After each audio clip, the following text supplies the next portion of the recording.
home But life, who's to say we want kids? Who's to say we want marriage? Who's to say we want the high? I mean, we should want whatever we want, but it should look like what we want it to look like.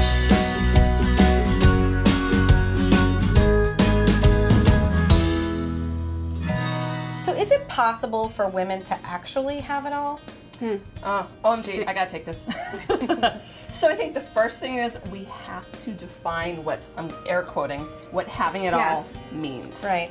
I don't know if you ladies read the article in The Atlantic last year about Anne-Marie Slaughter. It was great. Yeah. Yep. The article was called Why Women Still Can't Have It All. And in the article, she defined having it all as a high-powered job. She worked in Washington, 2 children, and a husband. I have it all.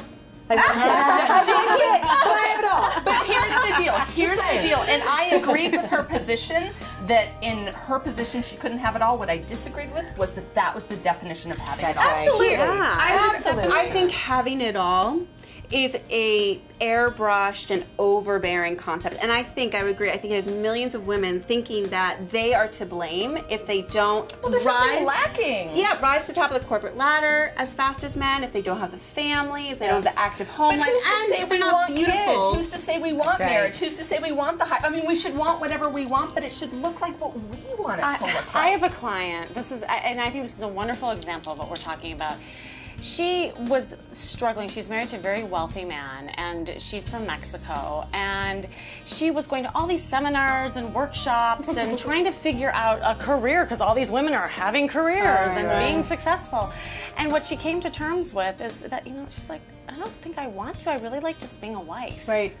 And there was nothing wrong with it. And for her, that's her. There are so many women that feel like you're a traitor to our generation if you're not out there trying to be seen. Enjoy your life. Create the vision of what you want. And so I wrote a rebuttal to this, and it was actually on YourTango. That was good. And I said, we need to broaden the definition, because when I was single, I had it all. And when I was dating my husband, I had it all. And when I got married, I had it all. And then when we started taking care of my niece, I was like, I have too much. You know what? And so does the pressure to have it all change as you get older? Like, is it different at 30 versus 40 versus 50? I think the definition of having it all changes in each time that after divorce, having it all is different than when you're in your 20s. Yeah, it's a different landscape. So here's the thing, I find, so when I help people deconstruct what happened in their marriage, right, what went wrong, often it's that pursuit of having it all that got them in the wrong marriage in the first place, right? We're supposed to get married, supposed to have a husband, we're supposed to have children, we're supposed to the dream. We're supposed to have what it's supposed to look like. We're all making that up. But the truth of there is here, I say to people, and I would say it here too, there's no finish line. Right? If we consider any given moment in our life the starting gate, then that's where it is. I know for myself, I can safely say that trying to get to that finish line did not serve me, and it led me to my divorce, which became the beginning. I think there is a legitimate pressure on some level to have it all at 38 when you want a baby. Ooh, the baby. Let's talk about that. baby. I think there's absolutely that biological clock is ticking, and we feel something like it's almost out of body. Can I say I've never wanted kids?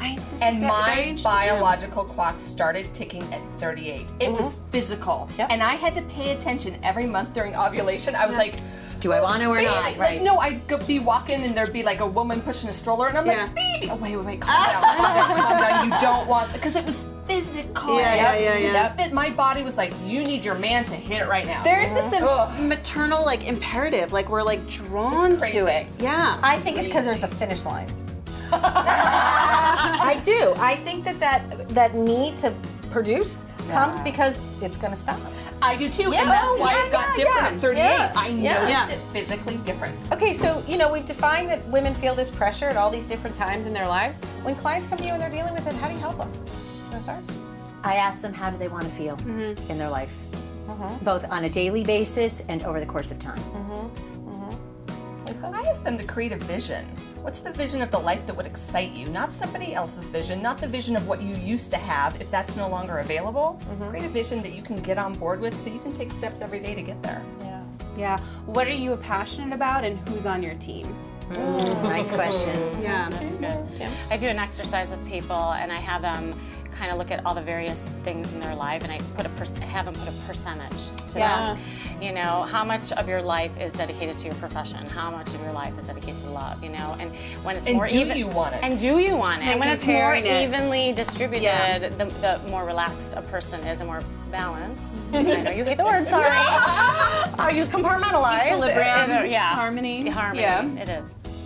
Very good. So the pressure doesn't go away. I mean, it sounds like no matter what our age is, what we do, it sounds like we have to keep our pressure in check. Recognize there's a finish line. Recognize we're responsible for feeling that pressure and that anxiety, and it's our job to deal with it. And I suppose if you need help, seek someone out. Yeah. Oh, yeah. Surrender. Call us. Cheers. Cheers.